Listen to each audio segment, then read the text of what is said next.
Good morning and welcome, students. I am your social science teacher Namisha.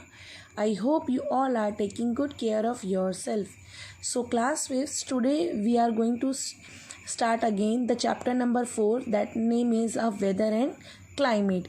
In a previous class, we would read a weather, climate, factor that determine the climate, temperature zones, that is the torrid zone, temperate zone, frizz zone, height from the sea level, distance from the sea breeze, land breeze, direction of wind. Now today in the today class we are going to start moisture in the air. What is that meaning of moisture?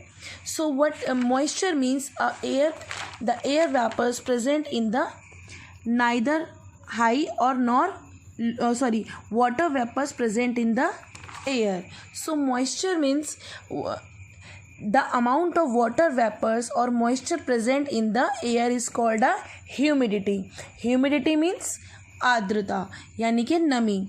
The wind blowing from the above sea level carry lot of moisture.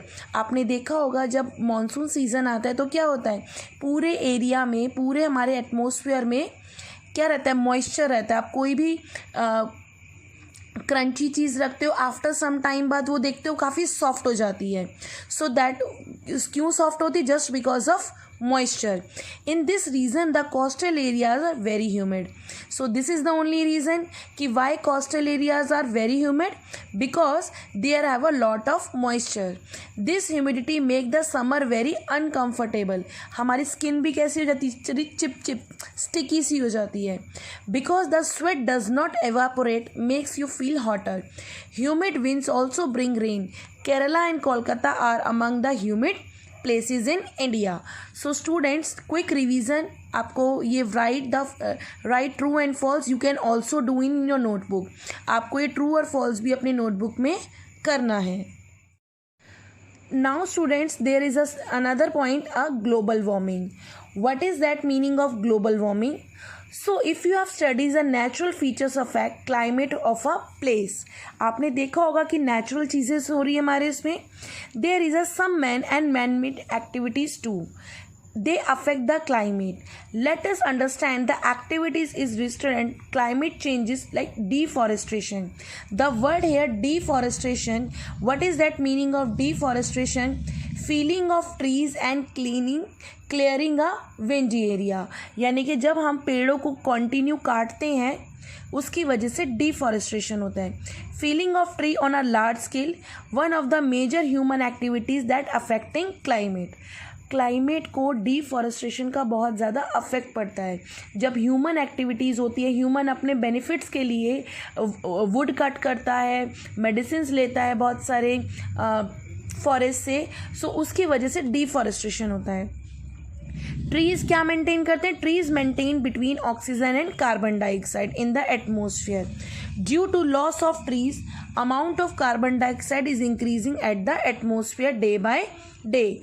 Have you know that कि हम respiration में क्या लेते हैं, हम लोग oxygen को breathe करते हैं और कार्बन डाइऑक्साइड एक्सरेट करते हैं, छोड़ते हैं. और हमें ऑक्सीजन कहाँ से मिलता है, कहाँ से, ट्री से. ठीक है, प्लांट्स एंड ट्री से. और वही प्लांट्स एंड ट्री ख़त्म हो जाएंगे तो हमें ऑक्सीजन कहाँ से मिलेगा. सो अभी जो अगर प्लांट्स एंड ट्रीज़ नहीं होते तो क्या होगा, कार्बन डाइऑक्साइड बढ़ जाएगा. Carbon dioxide also added the atmosphere by burning of wood. Wood को जलाने के लिए भी कार्बन डाइऑक्साइड चाहिए, coal and petroleum. So there is a word that is CFC, chlorofluorocarbon. What is that meaning? Chlorofluorocarbon. Chlorofluorocarbon यानी CFC is an organic compound that is being added to atmosphere. इसी की वजह से आपकी global warming होती है. How? CFC has released from the perfume. हमारे perfume में से जो गैसेस निकलती है ना, दैट एंड डिओड्रेंट में से जो स्प्रे निकलता है, एंड जो रेफ्रिजरेटर्स में से, जो फ्रिज में से या AC में से जो हॉट गैसेस निकलती है, दैट इज CFC यानी कि chlorofluorocarbon. Specially carbon dioxide are also in greenhouse gases. Due to greenhouse gases mean the temperature earth is increasing. यानी कि इन्हीं की वजह से have you read about earlier कि हमारे अर्थ के 2 पोल्स पे, नॉर्थ एंड साउथ पोल पे क्या है, there is a fridge zone, ठीक है, वहाँ पे हमेशा बर्फ़ रहती है.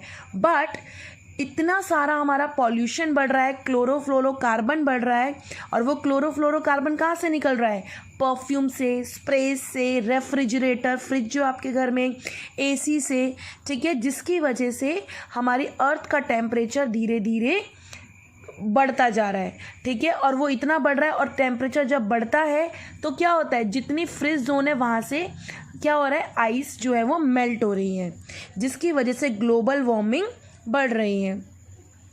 This phenomena is known as global warming, the average increase of temperature of earth causing global warming. और यही क्या है, यही इसी हीट के बढ़ने से ग्लोबल वार्मिंग बढ़ रही है. Now affect of global warming. Global warming के क्या क्या इफ़ेक्ट हैं. Rapid melting of glacier and ice cap. आपको पता है कि मैंने बताया ग्लोबल वार्मिंग से क्या होगा, जो ग्लेशियर्स पे बहुत सालों से जो आइस जमी हुई है वो धीरे धीरे मेल्ट हो रही है.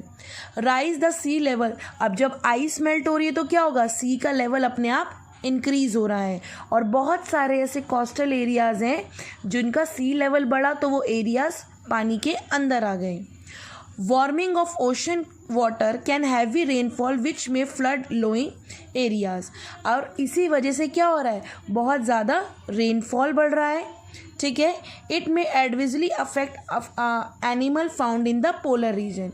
और इसी की वजह से जो एनिमल एंड जो वाइल्ड लाइफ रहती है कहाँ पे, पोलर रीजन पे, फ्रिज जोन पे, उनको भी बहुत अफेक्ट कर रहा है.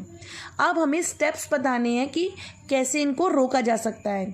सो सबसे पहले the steps to tackle global warming, that is planting more tree. If we want to stop that global warming, तो सबसे पहले हमें क्या करना है, plant more trees. Save electricity. For this we can use LED bulbs. Switch off the light and fans when you are not in use. यानी कि आपको जब भी घर से निकलना है आप स्विच ऑफ हो सके तो लाइट्स एंड फैन को ऑफ कर दीजिए. Use fuel efficient vehicle. जहाँ तक भी संभव हो आप वॉक करके जाए, ठीक है. अगर वॉक वाला नहीं है तो कोशिश कीजिए कि रेड लाइट पर अपना व्हीकल बंद कर दीजिए. Use promote public transport. Bus, metro, rail you can use. Use solar water heater and solar cooker. Use environment friendly sprays. All these small steps it taken, यानी कि इन स्टेप्स को follow करके हम क्या कर सकते हैं, ग्लोबल वार्मिंग को रिड्यूस कर सकते हैं, कम कर सकते हैं. बच्चे, I have also given that oral question और क्विक रिवीजन.